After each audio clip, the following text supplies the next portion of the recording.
Morning. Last लेक्चरला आपण periodic table मध्ये periodic टेबलचं 4 block मध्ये डिव्हिजन कसं झालंय, एस ब्लॉक, डी ब्लॉक, ए ब्लॉक आणि पी ब्लॉक. त्यानंतर एखाद्या इलेमेंटचा पिरियड, ब्लॉक आणि ग्रुप कसा आयडेंटिफाय करायचा हे आपण लास्ट लेक्चरला स्टडी केलेलं आहे. त्यानंतर आता आपण periodic trends in properties of element हे आपण स्टडी करणार. Okay, periodic trends in properties of elements. Periodic trends in properties of elements. Okay, periodic trends in properties of element. लक्षात घ्या, याच्यामध्ये आता कसं असणार आहे बघा, periodic trends in properties of elements मध्ये सुरुवातीला periodic trends म्हणजे atomic size ही ग्रुप मध्ये आणि पिरियड मध्ये ही व्हॅली कशी होत जाते हे आपण इथं आता स्टडी करणार आहे.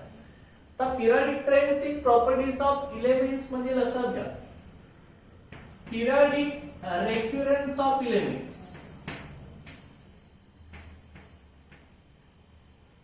Periodic recurrence of elements. Okay, periodic recurrence of elements having similar properties, having similar properties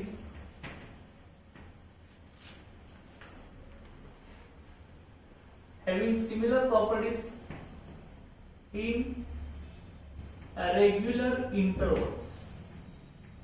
Okay, having similar properties in regular intervals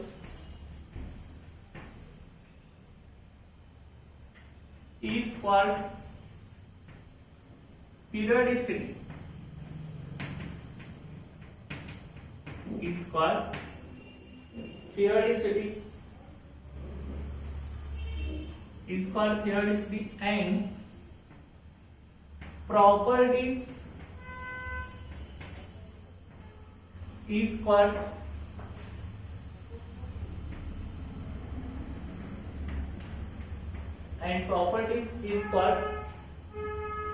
periodic properties, and properties is called periodic properties. Okay, लक्षात घ्या.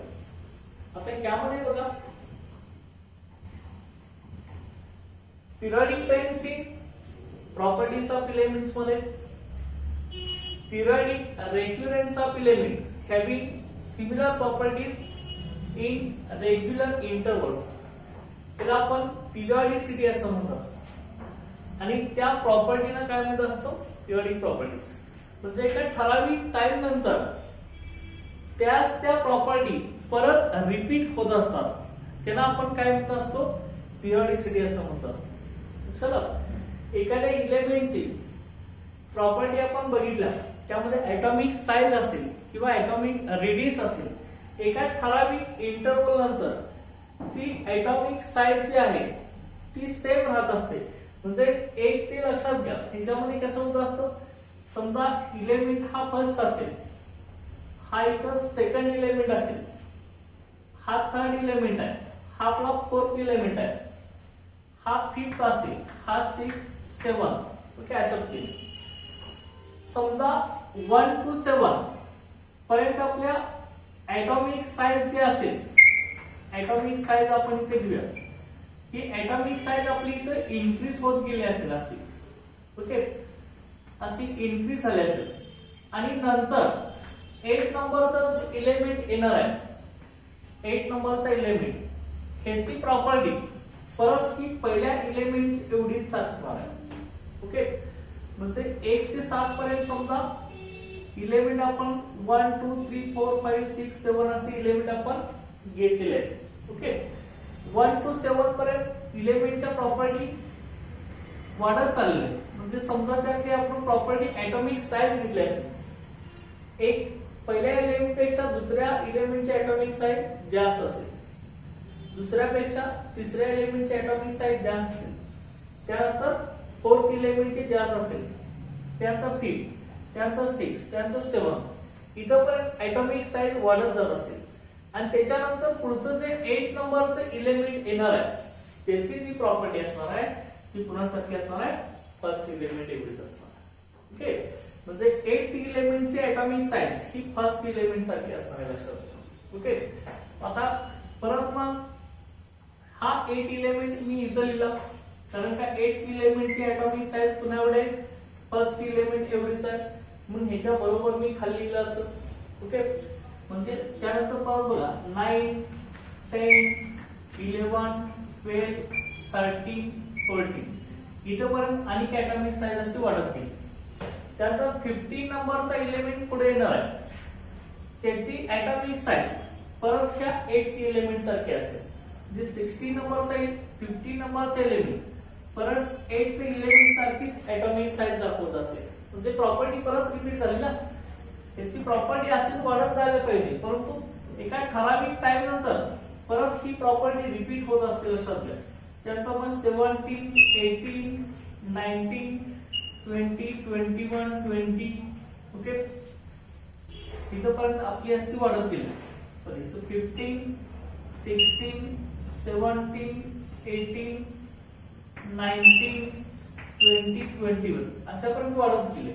Okay, त्यानंतर next 22 element येणार आहे, त्याची property पण कशी असणार आहे, परत ह्या 15 एलिमेंट सारखीच असणार आहे, लक्षात. ओके, त्यामुळे ती तुम्ही लक्षात ठेवायचं, लक्षात घ्या.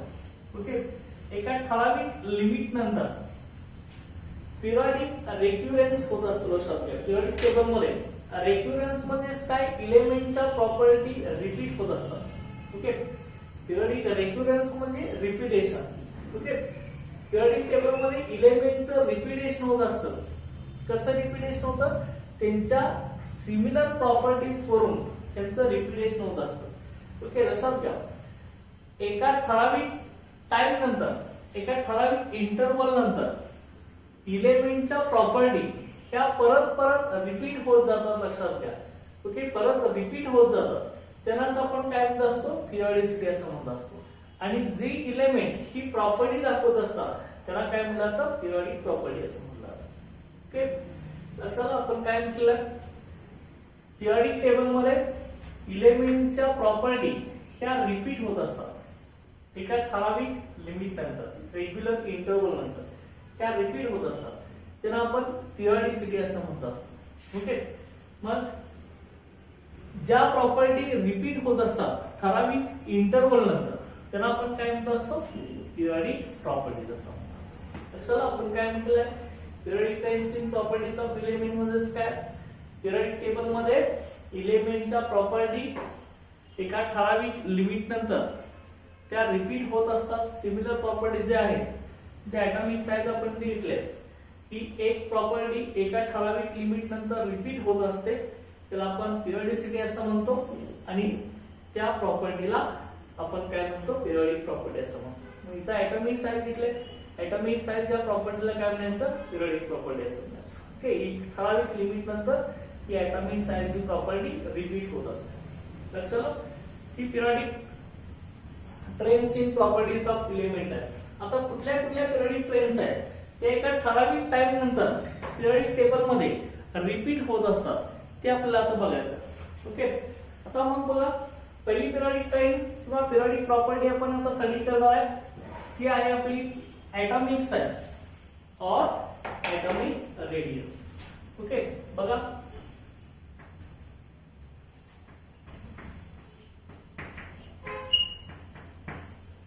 पिरियडिक प्रॉपर्टी आपली पहिली आपण घेणार आहे. आता याच्यात डायरेक्ट आपण ऍटॉमिक साईज घेऊया. ऍटॉमिक साईज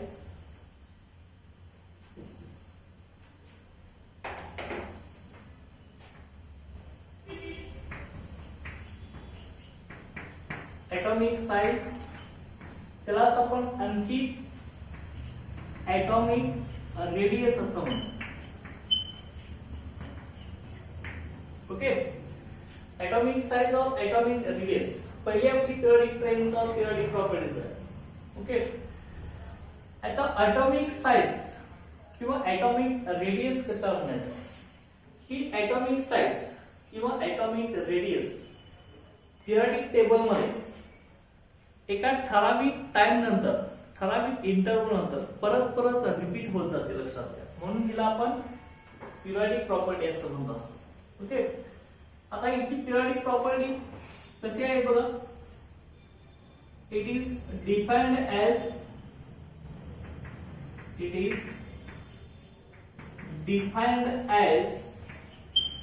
ओके, ह्याला आपण आता डिफाइन कसं करतोय बघा. It is defined as distance between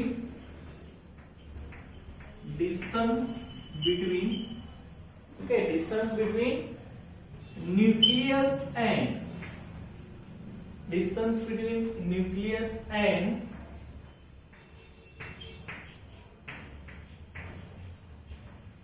outermost electron. Distance between nucleus and outermost electron किंवा त्यालाच आपण काय म्हणत असतो, आणखी व्हॅलेन्स इलेक्ट्रॉन्स. ओके, आउटरमोस्ट इलेक्ट्रॉनलाच आपण काय म्हणत असतो, व्हॅलेन्स इलेक्ट्रॉन्स. ओके, आता बघा ऍटॉमिक साइज किंवा ऍटॉमिक रेडियस म्हणजे काय असतं, distance between nucleus and outermost electrons किंवा व्हॅलेन्स इलेक्ट्रॉन्स. ओके, समजा आपला ऍटम असतो, लक्षात घ्या. ओके, ऍटम मध्ये सेंटरला आपला काय असतो, न्यूक्लियस असतो, लक्षात घ्या. हा आपला न्यूक्लियस आहे. ओके, आणि हा आपला समजा ही आउटरमोस्ट इलेक्ट्रॉन असेल. Okay, outermost electron. ओके, हा असेल आपला आउटरमोस्ट इलेक्ट्रॉन किंवा ह्यालाच आपण काय म्हणत असतो, आणखी व्हॅलेन्स इलेक्ट्रॉन्स. ओके, आता न्यूक्लियस आणि आउटरमोस्ट इलेक्ट्रॉन काय म्हणतो आपण, न्यूक्लियस आणि आउटरमोस्ट इलेक्ट्रॉन यांच्यामधलं जे डिस्टन्स आहे, त्याच डिस्टन्सला आपण काय म्हणत असतो, ऍटॉमिक साइज किंवा ऍटॉमिक रेडियस. ओके, ही आपली काय असणार आहे, ऍटॉमिक रेडियस. ओके, लक्षात काय ऍटॉमिक रेडियस लक्षात का. हा न्यूक्लियस आहे, न्यूक्लियस आणि आउटरमोस्ट इलेक्ट्रॉन त्या दोघांच्यातलं जे डिस्टन्स असणार आहे त्याला आपण ऍटॉमिक रेडियस म्हणणार आहे. ओके, आता न्यूक्लियस हा इलेक्ट्रॉनचा न्यूक्लियस जवळ हा रोटेट होत असतो, लक्षात घ्या. कंटिन्युअसली याचं रोटेशन होत असतं, हा मायग्रेट होत असतो. ओके, न्यूक्लियस मध्ये प्रोटॉन असतात आणि इलेक्ट्रॉनचे आउटरमोस्ट ऑर्बिटल मधून रिव्हॉल्व होत असतात. ओके, ह्या न्यूक्लियस आणि आपला आउटरमोस्ट इलेक्ट्रॉन्स यांच्यामधलं जे डिस्टन्स आहे त्या डिस्टन्सलाच आपण ऍटॉमिक रेडियस असं म्हणतो. ओके, मग आता लक्षात घ्या ही जी ऍटॉमिक रेडियस आहे, जेवढं लक्षात घ्या न्यूक्लियस. आता न्यूक्लियस इथं असेल आपला एन म्हणजे न्यूक्लियस आपण म्हणूया. त्यानंतर आता त्या न्यूक्लियसच्या जवळ हा फर्स्ट इलेक्ट्रॉन्स असेल, हा रिव्हॉल्व होत असेल न्यूक्लियसच्या जवळ. त्यानंतर आपला हा सेकंड इलेक्ट्रॉन आला, त्यानंतर हा थर्ड इलेक्ट्रॉन आला, त्यानंतर परत हा फोर्थ इलेक्ट्रॉन आला. ओके, जसं लक्षात घ्या न्यूक्लियस आणि व्हॅलेन्स इलेक्ट्रॉन्स किंवा आउटरमोस्ट इलेक्ट्रॉन मध्ये डिस्टन्स वाढत जाणार, तसे आपले ऍटॉमिक साइज काय होणार, वाढत जाणार. ओके, लक्षात. समजा व्हॅलेन्स इलेक्ट्रॉन इथं असेल तर ऍटॉमिक रेडियस किंवा ऍटॉमिक साइज एवढीच असणार आपली. तर समजा व्हॅलेन्स इलेक्ट्रॉन म्हणजे आउटरमोस्ट इलेक्ट्रॉन इथपर्यंत असेल, इकडले इलेक्ट्रॉन नसतील तर ऍटॉमिक रेडियस आपली इथपर्यंत असणार. म्हणजे ऍटॉमिक रेडियस वाढली आपली. आता समजा आउटरमोस्ट इलेक्ट्रॉन इथपर्यंत असेल तर आणखी ऍटॉमिक रेडियस असणार आहे, वाढणार. समजा आउटरमोस्ट इलेक्ट्रॉन इथं असेल, व्हॅलेन्स इलेक्ट्रॉन म्हणजे आउटरमोस्ट इलेक्ट्रॉन सगळ्यात बाहेरचा इलेक्ट्रॉन. ओके, तो इथं असेल तर ऍटॉमिक साइज आणखी वाढणार. म्हणजे लक्षात घ्या जेवढं न्यूक्लियस आणि आउटरमोस्ट इलेक्ट्रॉन्स, ओके, न्यूक्लियस आणि आउटरमोस्ट इलेक्ट्रॉन यांच्यामधलं डिस्टन्स जेवढं जास्त असणार तेवढी ऍटॉमिक साइज किंवा ऍटॉमिक रेडियस जास्त असणार. ओके, लक्षात काय म्हटलंय आपण, न्यूक्लियस आणि आउटर मोस्ट इलेक्ट्रॉन मध्ये डिस्टन्स जेवढा जास्त असणार तेवढी आपली ऍटॉमिक रेडियस जास्त असणार.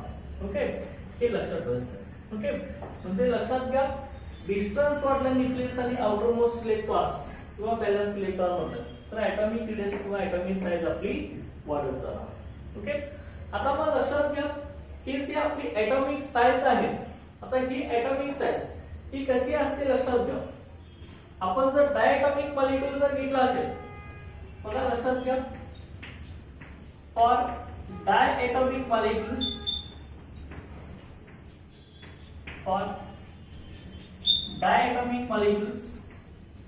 आता डायटॉमिक मॉलिक्यूल कशाला म्हणायचं, ज्या मॉलिक्यूल मध्ये दोन ऍटम प्रेझेंट आहे त्यांना काय म्हणायचं, डायटॉमिक मॉलिक्यूल्स. ओके, डाय म्हणजे टू, ज्या मॉलिक्यूल मध्ये दोन ऍटम्स आहेत त्यांना डायटॉमिक म्हणायचं. ओके, आता लक्षात घ्या, इथं आता मी डायटॉमिक मॉलिक्यूल घेणारच आहे.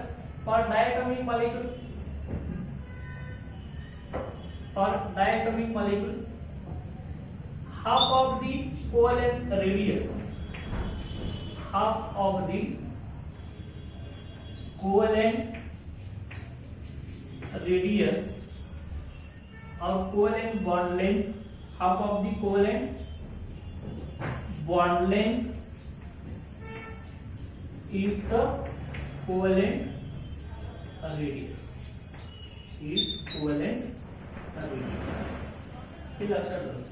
तर आपण काय म्हटलेलं आहे सेंटेन्स, फॉर डायटॉमिक मॉलिक्यूल्स, म्हणजे ज्या मॉलिक्यूल मध्ये दोन ऍटम्स आहेत ह्यांच्यामधली जी रेडियस असते ती रेडियस कुठली असते आपली, कोव्हॅलेंट रेडियस. ओके, लक्षात ठेव. ओके, डायटॉमिक मॉलिक्यूल मध्ये असणारी रेडियस असते त्याला आपण कोव्हॅलेंट रेडियस म्हणणार. ही कोव्हॅलेंट रेडियस कशी असते, half of the covalent bond length, half of the covalent bond length is the covalent radius. Okay, half of the covalent bond length is the covalent radius. Okay, लक्षात ठेवा. आता मग समजा मी इथे घेतला मॉलिक्यूल, समजा हा AB मॉलिक्यूल आहे आपला, हा याच्यात A ऍटम आहे, हा बी ऍटम आहे, हा AB मॉलिक्यूल आहे. AB मॉलिक्यूल मध्ये दोन ऍटम्स आहेत, एक A आहे आणि दुसरा आपला कुठला आहे, B आहे. लक्षात. ओके, आता मग या AB मॉलिक्यूल मध्ये A चा सेंटर म्हणजे A चा nucleus half of the covalent bond length म्हणलेला आहे. म्हणजे A ऍटमचा न्यूक्लियस आणि B ऍटमचा न्यूक्लियस, न्यूक्लियस हा सेंटरला असतो लक्षात. पण A आणि B ह्या दोन ऍटमचं सेंटर जर आपण इथे कनेक्ट केले, ह्या दोन सेंटरला काय म्हणायचं, सेंटरची कनेक्ट केल्यानंतर जी आपल्याला बॉन्ड लेंथ मिळणार आहे त्याला आपण कोव्हॅलेंट बॉन्ड लेंथ असं म्हणणार. ओके, त्याला काय म्हणणार आपण, कोव्हॅलेंट बॉन्ड लेंथ. ओके, म्हणजे ही आपली कोव्हॅलेंट बॉन्ड लेंथ आहे लक्षात घ्या, ही कोव्हॅलेंट बॉन्ड लेंथ आहे, कोव्हॅलेंट बॉन्ड लेंथ. आता कोव्हॅलेंट बॉन्ड लेंथच्या हाफ डिस्टन्स, कोव्हॅलेंट बॉन्ड लेंथच्या हाफ डिस्टन्स म्हणजे काय असणार, ती कोव्हॅलेंट रेडियस असणार. हे लक्षात. आता ह्याचा हाफ डिस्टन्स आपल्याला घ्यायचं. आता समजा इथं कोव्हॅलेंट बॉन्ड लेंथ जी आपली आहे ती समजा मी इथं म्हणतो ही जी कोव्हॅलेंट बॉन्ड लेंथ आहे, समजा ही आपली 188 ओके पिकोमीटर आहे असं आपण कन्सिडर केलं. ओके, हे लक्षात घ्या, 188 पिकोमीटर आहे ही जे डिस्टन्स आहे आपलं. ओके, हे आपलं 188 पिकोमीटर आहे असं कन्सिडर केलं. आता याचा हाफ असणार आहे, कोव्हॅलेंट बॉन्ड लेंथचा हाफ आपली काय असते, कोव्हॅलेंट रेडियस असते. आता लक्षात घ्या की कोव्हॅलेंट रेडियस कसे म्हणून सांगायचं, कोव्हॅलेंट रेडियस कसे ना 188 डिवाइड बाय काय करणार तुम्ही 2 करणार. ओके, हाफ ना. आता हे कसे ना सांगा, 9 येणार. ओके, आणि इथं पुढे काय येणार आहे, 4 येणार आहे. ओके, लक्षात. म्हणजे हे किती झालं सांगा आपलं. ओके, 94 आपलं काय झालं हे पिकोमीटर, लक्षात 94 पिकोमीटर झालं, लक्षात घ्या 94 पिकोमीटर ही आपली काय झाली कोव्हॅलेंट रेडियस. रेडियस आपण पिकोमीटर मध्ये सांगत असतो, पिकोमीटर मध्ये लक्षात ठेवायचं, पीएम म्हणजे पिकोमीटर. ओके, लक्षात घ्या ही डायरेक्ट मी मॉलिक्यूल्स आहे. ओके, ज्या मॉलिक्यूल मध्ये दोन ऍटम्स आहेत त्याच्यामध्ये असणारी रेडियस कुठली सांगितलं आपण कोव्हॅलेंट रेडियस. आणि कोव्हॅलेंट रेडियस कसं असते कोव्हॅलेंट बॉन्ड लेंथच्या हाफ असते. आता आपण ही एबी मॉलिक्यूल घेतलाय, ए आणि बी दोघांच्या मधलं सेंटर आपण कनेक्ट केलाय, तो दोघांचं सेंटर कनेक्ट केल्यावर आपल्याला कोव्हॅलेंट बॉन्ड लेंथ मिळणार. त्या कोव्हॅलेंट बॉन्ड लेंथच्या हाफ आपण केलं की आपल्याला कोव्हॅलेंट रेडियस मिळणार. लक्षात आहे की आपली काय आहे कोव्हॅलेंट रेडियस असणार आहे डायटॉमिक मॉलिक्यूलसाठी. ओके, आता त्यानंतर नेक्स्ट आपण काय म्हणतो लक्षात घ्या. नेक्स्ट याच्यामध्ये फॉर मेटलसाठी आता for metals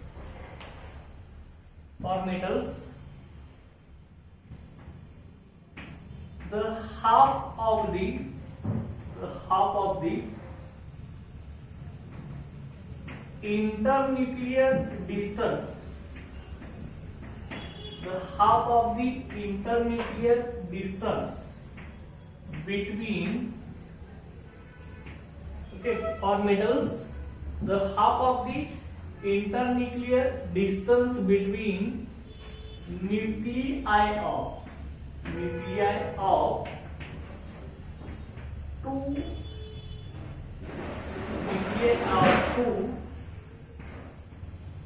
adjacent atoms, two adjacent bonded atoms. For metals, half of the intermolecular distance between nuclei of two adjacent bonded atoms is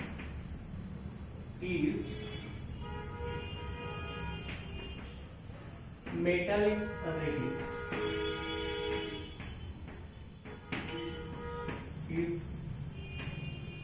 radius. Okay, लक्षात घ्या काय म्हणतो बघा. मेटल मध्ये मग रेडियस कसे असणार आहे.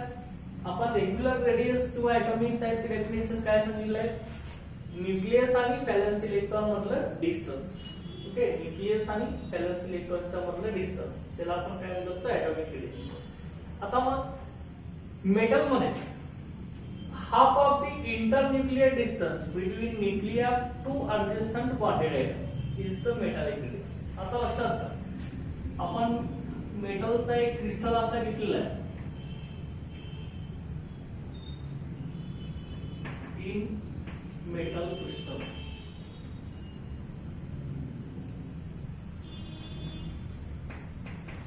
ते मेटलच्या क्रिस्टल मध्ये आता मेटलचा क्रिस्टल आपण इथे घेऊया. लक्षात घ्या हा आपले मेटलचा क्रिस्टल आहे, ह्याच्यामध्ये असे आपले ऍटम्स आहेत. ओके, हे आपले असे ऍटम्स आहेत लक्षात घ्या. ओके, हा मेटल क्रिस्टल आहे. आता मग कुठलेही दोन तुम्ही बॉन्डेड ऍटम्स घ्या, कुठलेही दोन घ्या तुम्ही लक्षात घ्या. आता हा एक ऍटम तुम्ही घेतला असेल आणि हा एक ऍटम तुम्ही घेतला असेल, दोघांचं मी न्यूक्लियस इथं दाखवले, सेंटरला न्यूक्लियस असणार आहे ऍटमच्या. Okay, half of the internuclear distance म्हटलेलं आहे लक्षात घ्या. इथं आपण लिहूया की half of the internuclear distance. आता इंटरन्यूक्लियर डिस्टन्स म्हणजे काय दोन न्यूक्लियसच्या मधलं डिस्टन्स. ओके, आता ही दोन ऍटम्स आहेत, हा एक ऍटम आहे आपला, हा एक ऍटम आहे. ओके, ह्या दोन ऍटमच्या मधलं जे डिस्टन्स आहे त्यालाच आपण काय म्हणत असतो इंटरन्यूक्लियर डिस्टन्स असतो. ओके, दोन ऍटमच्या न्यूक्लियस मधलं डिस्टन्स हे इंटरन्यूक्लियर डिस्टन्स. ओके, लक्षात घ्या इथं मी रिप्लेस करतो हे आपलं काय internuclear distance. Okay, internuclear distance. Okay, आता लक्षात घ्या हे इंटरन्यूक्लियर डिस्टन्स हे कशामधलं पाहिजे, nuclear to adjacent bonded atoms. Adjacent म्हणजे कुठले, एकमेकाच्या जवळ असणारे, लांब नको. जे तुम्ही हा घेचा हा आणि हा घेचा असं नाही, किंवा हा आणि हा. ऍडजसंट मध्ये एकमेकाला लागून असलेले, एकमेकाच्या जवळचे, एकमेकाच्या कॉन्टॅक्ट मध्ये असणारे त्यांना काय म्हणायचं, ऍडजसंट बॉन्डेड आयटम्स. ऍडजसंट एकमेकाच्या जवळचे पाहिजे. हे बॉन्डेड म्हणजे एकमेकाला कनेक्ट झाले पाहिजे, असे लांब नको. ओके, असे लांब नको सर, एकमेकाला कनेक्ट झाले असे पाहिजे. ओके, हे लक्षात ठेवायचं. ओके, आता मग लक्षात घ्या half of the internuclear distance between nuclei of two adjacent bonded atoms. Two adjacent bonded atoms is metallic radius. Is metallic radius in metal crystal. Okay, लक्षात आहे. आता मग ही दोन ऍटमच्या मधला आपण इंटरन्यूक्लियर डिस्टन्स आता घेतलेला आहे. ही दोन adjacent bonded atoms आहेत. त्या दोघांच्यातलं इंटरन्यूक्लियर डिस्टन्स आपण आता दाखवलंय. Half of the internuclear distance पाहिजे.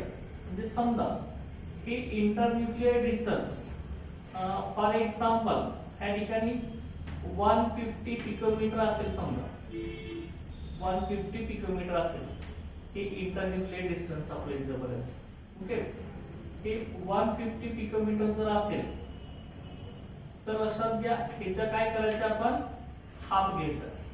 ओके, आता हे कसे येणार आपल्याला मेटालिक रेडियस मग आता, तर मेटालिक रेडियस कसे येणार. ओके, इंटरन्यूक्लियर डिस्टन्सचा हाफ म्हणजे 150/2 करणार.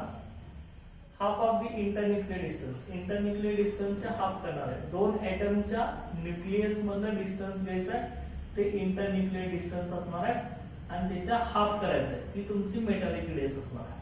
ओके, 150/2 म्हणजे किती आलं सांगा. ओके, 7 आणि इथे किती झालं 5. ओके, पिकोमीटर एवढी आले. समजा अशा रीतीने हे आपलं मेटॅलिक क्रिस्टल मधील मेटॅलिक रेडियस असेल. मेटल मधली मेटॅलिक रेडियस, डायटॉमिक मॉलिक्यूल मधली कोव्हॅलेंट रेडियस. लक्षात ठेवायचं. ओके, डायटॉमिक मॉलिक्यूल मध्ये कोव्हॅलेंट रेडियस असते आणि मेटल मध्ये मेटॅलिक रेडियस असते. ओके, ही कशी रेडियस असते तुम्ही बघितले. आता डायटॉमिक मॉलिक्यूलला काय करायचं, half of the covalent bond length is the covalent radius आणि इथं मेटल साठी half of the internuclear distance between nuclei. Nuclei म्हणजे दोन ऍटमच्या मधले nucleus. Okay, nuclear to adjacent bonded atoms is the metallic radius. Okay, अशा रीतीने ही atomic radius काढली जाते. लक्षात. आता त्यानंतर आपल्याला ही जी ऍटॉमिक रेडियस आहे किंवा ऍटॉमिक साइज आहे त्याच्यावरती कुठले कुठले फॅक्टर अफेक्ट करत असतात. म्हणजे ऍटॉमिक साइज आपली चेंज कशी होते याच्यावर कुठले फॅक्टर डिपेंड असतात ऍटॉमिक साइज चेंज होण्यासाठी, ते आपण आता स्टडी करणार आहे. ओके, बघा आता ऍटॉमिक साइज ही पहिली प्रॉपर्टी आपण इथं स्टडी करणार आहे. फॅक्टर्स अफेक्टिंग ऍटॉमिक साइज हे आपण आता बघणार आहे.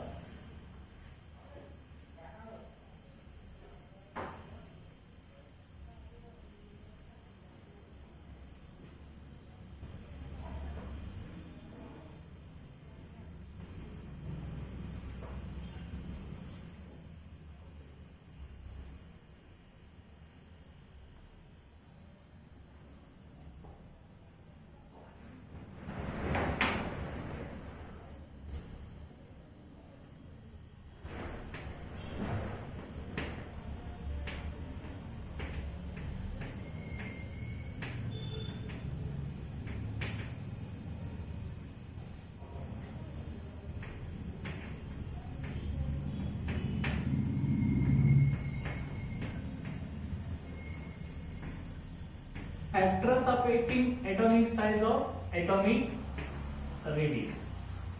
ओके, आता कुठले कुठले फॅक्टर्स atomic radius वरती अफेक्ट करतात ते आपल्याला बघायचं. आता फर्स्ट जो फॅक्टर आहे पहिला फॅक्टर कुठला आहे बघा याच्यामध्ये. फर्स्ट फॅक्टर, पहिला फॅक्टर याच्यामधला number of electronic shells. Number of electronic shells. Okay, number of electronic shells. आता नंबर ऑफ इलेक्ट्रॉनिक सेल्स ह्याचा इफेक्ट एटॉमिक साइज वरती कसा होतो ते आपल्याला बघायचं. आता लक्षात घ्या, number of electronic shells, number of electronic shells is directly proportional to atomic size. हे लक्षात ठेवायचं. ओके, म्हणजे नंबर ऑफ सेल वाढल्या की atomic साइज वाढत जाते. लक्षात घ्या. ओके, लक्षात घ्या. as the number of cells increases, number of cells increases, atomic size increases. Atomic size increases. Okay, जेवढा सेल वाढतील तेवढी atomic size आपली काय होत जाणार आहे, वाढत जाणार आहे. ओके, आता मग बघा, समजा इथं एटमच्या सेंटरला आपला कळून असतो न्यूक्लियस असतो. हा न्यूक्लियस असेल समजा, एन म्हणूया आपण याला. आता इथं ही पहिली सेल आहे के, इथपर्यंत ऍटॉमिक साइज असेल, एकच सेल असेल तर परत सेल वाढली, पुढची एन सेल आली, ऍटॉमिक साइज आपली इथपर्यंत झाली, परत एम आली, परत एन आली. म्हणजे जेवढे आपल्या नंबर ऑफ सेल वाढत जाणार तेवढी ऍटॉमिक साइज किंवा ऍटॉमिक रेस आपली वाढत जात असते. लक्षात. ओके, कारण का डेफिनेशनच आपली काय आहे, distance between nucleus and valence electrons. Okay, बघा मग इथे येणार असं KL MN, जशा सेल वाढणार तसे ऍटॉमिक साइज आपली वाढत जाते. ओके, हे लक्षात ठेवायचं. ओके, म्हणजे number of electronic shell directly proportional to atomic size. Okay, लक्षात ठेवायचं.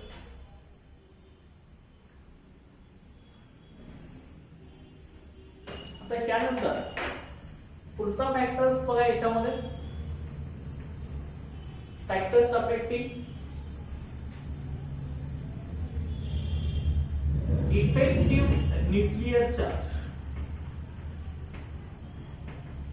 Effective nuclear charge. Okay, effective nuclear charge किंवा त्यालाच आपण काय म्हणतो, झेड इफेक्ट. ओके, रिप्रेझेंटेशन कसं यायचं, झेड इफेक्ट. ओके, त्यालाच आपण आणखी काय म्हणतो बघा, सिंपली न्यूक्लियर चार्ज असं देखील म्हणतो. Okay, nuclear charge. Okay, effective nuclear charge, Z effective or nuclear charge, ह्याचा इफेक्ट ऍटॉमिक साइज वरती आपला कसा होतो बघा. आता effective nuclear charge, effective nuclear charge, effective nuclear charge is equal to Z effect. Okay, Z effect.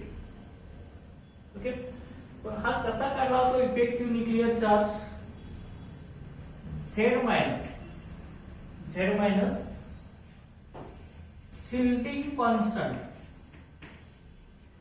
Z minus shielding constant or screening constant, shielding constant or screening constant. Okay, हे लक्षात ठेवायचं. आता झेड म्हणजे काय येतला, Z म्हणजे आपलं काय असतो, झेड म्हणजे ऍटॉमिक नंबर. ओके, झेड म्हणजे ऍटॉमिक नंबर, लक्षात ठेवायचं. ओके, हे ऍटॉमिक नंबर आहे, लक्षात ठेवा. झेड म्हणजे ऍटॉमिक नंबर आहे. ओके, त्यानंतर Z minus sigma, seeding constant or screening कॉन्स्टंटला आपण काय म्हणत असतो सिग्मा असं म्हणत असतो. ओके, आता सीडिंग कॉन्स्टंट किंवा स्क्रीनिंग कॉन्स्टंट आहे याची व्हॅल्यू कशावर डिपेंड असते बघा.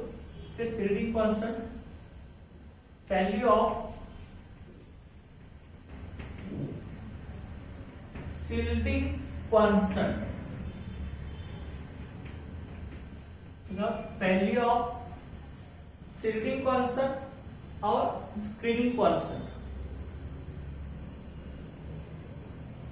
or screening constant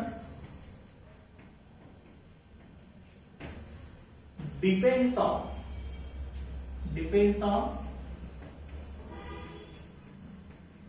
हे आपली कशावर डिपेंड असते बघा. Value of shielding constant or screening constant depends on type of orbital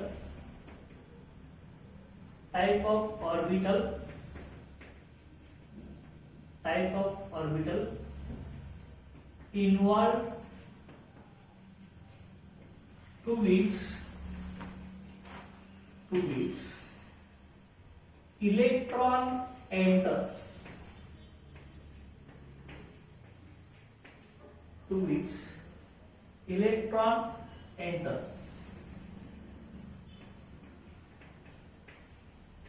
okay. Shielding constant किंवा स्क्रीनिंग कॉन्स्टंट ह्याची व्हॅल्यू कशावर डिपेंड असते. Type of orbital involve to which electron enters, म्हणजे कुठल्या ऑर्बिटलच्या टाइप मध्ये इलेक्ट्रॉन हा एंटर होतोय त्याच्यावर डिपेंड आहे. आता टाइप ऑफ ऑर्बिटल म्हणजे कुठले असणार आहेत. S orbital, P orbital, D orbital, F orbital. हे आपल्या ऑर्बिटल आहेत लक्षात. ओके, त्याच्यामध्ये कुठल्या ऑर्बिटल मध्ये तो इलेक्ट्रॉन एंटर होतोय त्याच्यावरती सीडिंग कॉन्स्टंट किंवा स्क्रीनिंग कॉन्स्टंटची व्हॅल्यू डिपेंड असते. ओके, आणि झेड म्हणजे तर काय आपला एटॉमिक नंबर आहे. ओके, तसं इफेक्टिव्ह न्यूक्लियर चार्ज चा फॉर्म्युला काय आपला. Effective nuclear charge Z effective Z minus shielding constant of screening constant. Okay, Z म्हणजे एटॉमिक नंबर आहे. ओके, हा तुम्हाला माहित असतो. झेड मायनस सिग्मा याची व्हॅल्यू कशावर डिपेंड आहे. Type of orbital involve to which electron enters. Okay, लक्षात. आता हा जो इफेक्टिव्ह न्यूक्लियर चार्ज आहे किंवा न्यूक्लियर चार्ज आहे याच्यामध्ये याचा जो इफेक्ट आहे एटॉमिक साइज वरती कसा होतो ते आपल्याला आता बघायचं आहे. ओके, त्याचा एटॉमिक साइज वरती इफेक्ट होत असताना काय होतं लक्षात घ्या. Effective nuclear charge that is Z effective is inversely proportional. Effective nuclear charge or nuclear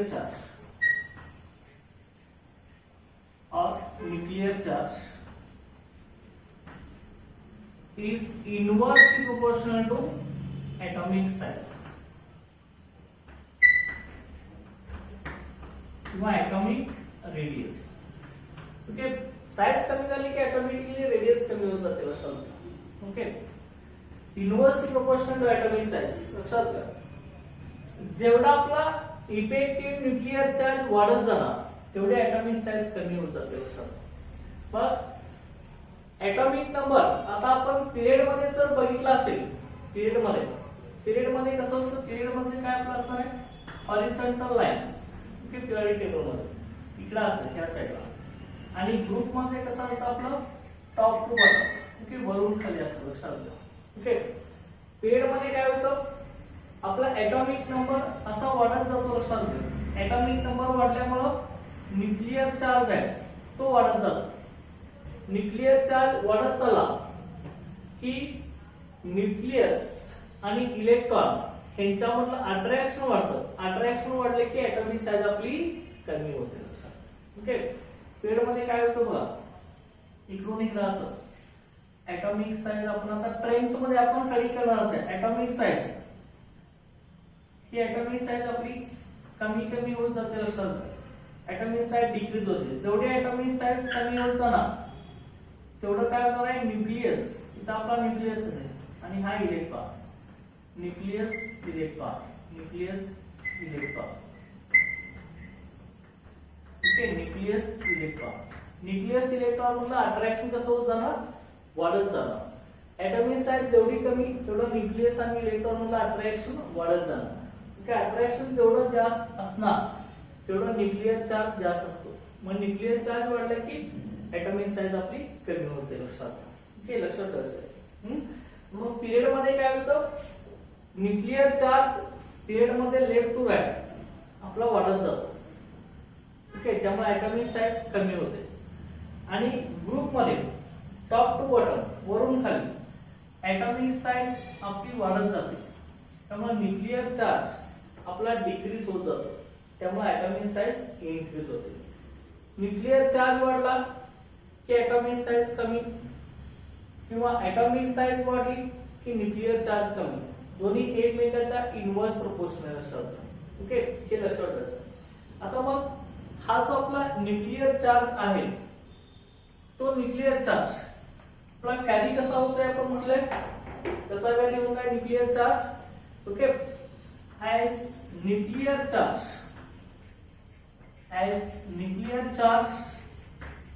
increases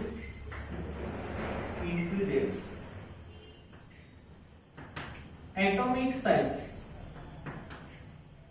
size or atomic radius, okay, decreases. Okay, nuclear charge वाढले की atomic radius किंवा atomic size आपली कमी होत जाते. लक्षात घ्या. ओके, इन पिरियड मध्ये कसं होतं आपलं, in period nuclear charge increases from left to right, okay, and atomic size decreases. Okay, हे लक्षात ठेवायचं. पिरियड मध्ये left to right nuclear charge वाढत जातो, त्यामुळे ऍटॉमिक साईज कमी होते.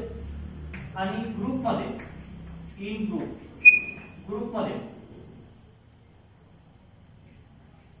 Nuclear charge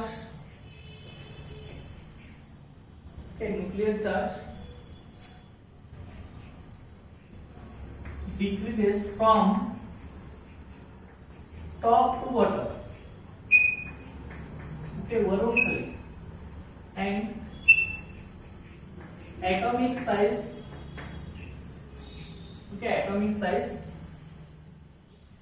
increases. Okay, nuclear charge आपला कमी झाला की ऍटॉमिक साईज वाढत जाते. लक्षात. पिरियड मध्ये left to right nuclear charge वाढत जातो, त्यामुळे ऍटॉमिक साईज आपली डिक्रीज होते. आणि ग्रुप मध्ये टॉप टू बॉटम वरून खाली न्यूक्लियर चार्ज आपला डिक्रीज होतो, त्यामुळे ऍटॉमिक साईज आपली वाढत जाते. लक्षात. ओके, हे लक्षात ठेवायचं. आता मग हा जो इफेक्टिव्ह न्यूक्लियर चार्ज आहे तो जेवढा जास्त असणार तेवढे ऍटॉमिक साईज कमी. म्हणजे हॅलोजन आपल्या पिरियडिक टेबलच्या 17 ग्रुप मध्ये त्यांच्यामध्ये इफेक्टिव्ह न्यूक्लियर चार्ज सगळ्यात जास्त असतो, त्यामुळे त्यांची ऍटॉमिक साईज कमी असते. आणि फर्स्ट ग्रुप मध्ये आपले अल्कली मेटल्स आहेत, त्यांच्यामध्ये इफेक्टिव्ह न्यूक्लियर चार्ज सगळ्यात कमी असतो, त्यामुळे अल्कली मेटलची ऍटॉमिक साईज आपली सगळ्यात जास्त असते. लक्षात. ओके, हे लक्षात ठेवायचं. आता यानंतर आपण आता पुढचा जो फॅक्टर्स अफेक्टिंग स्टडी करणार आहे तो आहे आपला तो नेक्स्ट याच्यामध्ये स्क्रीनिंग इफेक्ट और सीडिंग इफेक्ट. तो आपण आता नेक्स्ट लेक्चरला स्टडी करणार आहे. Okay, thank you.